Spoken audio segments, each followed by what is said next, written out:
जासूसी के आरोप में अब 2 और नई गिरफ्तारियां भी हो गई हैं।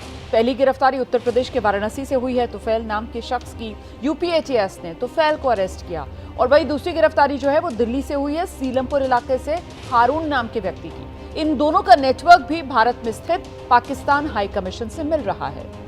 यानी पाकिस्तान हाई कमीशन भारत में कुछ लोगों को पैसे का लालच देकर जासूसी का ये पूरा का पूरा नेटवर्क बना रहा था। और इस बीच आपको बताते हैं, यूपी एटीएस के मुताबिक दिल्ली से हारून नाम के जिस व्यक्ति को पकड़ा गया, सीलमपुर का रहने वाला ये हारून स्क्रैप का काम करता था। इतना ही नहीं, कुछ और जानकारियां जो सामने आ रही है। पाकिस्तानी उच्चायोग के कर्मचारी मुजम्मिल हुसैन के साथ ये मिला हुआ था। मुजम्मिल वही है जिसे भारत सरकार ने संदिग्ध गतिविधियों के चलते निष्कासित किया। अब पाकिस्तान में आरोपी हारून की रिश्तेदारी भी है।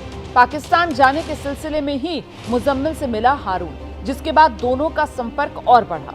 मुजम्मिल के साथ मिलकर हारून वीजा के नाम पर लोगों से पैसे लेने का काम करने लगा और उसके बाद बात आंतरिक सुरक्षा से जुड़ी कई अहम सूचनाएं देने तक पहुंच गई। हारून ने वीजा दिलाने के नाम पर मुजम्मिल के लिए अलग अलग खातों में कई लोगों से पैसे जमा करवाए और फिर कमीशन के बदले मुजम्मिल के बताए हुए लोगों को वो कैश दे देता था।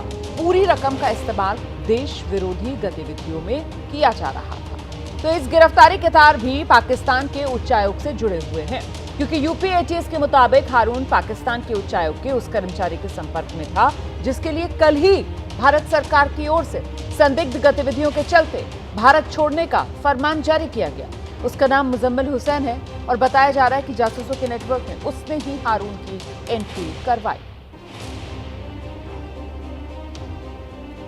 तो जासूसी के आरोप में पकड़े गए मोहम्मद हारून को दिल्ली सीलमपुर से गिरफ्त में लिया गया। यहीं का रहने वाला है वो। एबीपी न्यूज की टीम जब उसके घर पहुंची तो उस पर लगे आरोपों को लेकर परिवार से बातचीत की। इस बीच हारून के परिवार की तरफ से तो बड़ा खुलासा कर दिया गया। हारून का परिवार बता रहा है कि हारून ने दरअसल एक शादी हिंदुस्तान में कर रखी थी और दूसरी शादी पाकिस्तान में कर रखी थी। दो शादियां की थी हारून ने।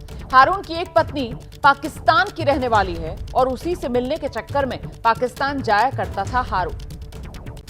मोहम्मद हारून को यूपी एटीएस की टीम ने गिरफ्तार किया है और तस्वीरें हम आपको दिखा रहे हैं मोहम्मद हारून के घर की। यहीं पर मोहम्मद हारून अपने परिवार के साथ सीलमपुर के ब्लॉक में स्थित इसी घर में रहता था और स्क्रैप का काम करता है। हारून की शादी मतलब क्या पाकिस्तान हुई? अभी माँ से बात की तो आपकी माँ का कहना है पाकिस्तान में हुई। एक शादी पाकिस्तान में हुई है बाद में, और पहली शादी जो है इंडियन में हुई है। नाम क्या क्या है? एक इनका शवाना है जो पहली वाली पत्नी है, इंडियन है, और उसका नाम शिम्मी है। अच्छा, कब शादी हुई थी पाकिस्तान? पाकिस्तान में 2 से 3 साल हो गए होंगे, इसका कंफर्म नहीं है मुझे। वो यहीं पर रहती सिम्मी जो पाकिस्तान? वो पाकिस्तान में ही है। कहाँ पे पाकिस्तान में शादी हुई? ये गुजरावाला में। हाँ। अच्छा, तो कैसे मतलब रिश्तेदार है हमारे वो। हाँ, रिश्तेदारी में फूफी रहती है हमारी। तो ये बताइए, जो आरोप लग रहे हैं हारून के ऊपर कि वो पाकिस्तान उच्चायोग में जो मोहम्मद मुजम्मिल हैं उनके साथ काफ़ी अच्छे संबंध थे और तमाम जो जानकारियां हैं वो हारून ने उन तक पहुंचाई। जो खुफिया जानकारियां भारत की जो सुरक्षा के तहत बहुत महत्वपूर्ण जानकारियां, ये जानकारियां हारून ने दी। ये आरोप मतलब पुलिस की तरफ से हारून के ऊपर लगा। ये सरासर गलत है। वो सिर्फ उसका यही था कि उसकी शादी वहाँ हुई है, उससे मिलने जाता था अपनी बीवी से, बस। बाकी और उसका कोई मकसद नहीं था और कोई। तो आप बता रहे हैं 2 से 3 साल पहले शादी हुई है, तो कब हारून का जाना पाकिस्तान होता है? इस साल गया है, 5 अप्रैल को गया और 25 अप्रैल को वापसी आ गया है।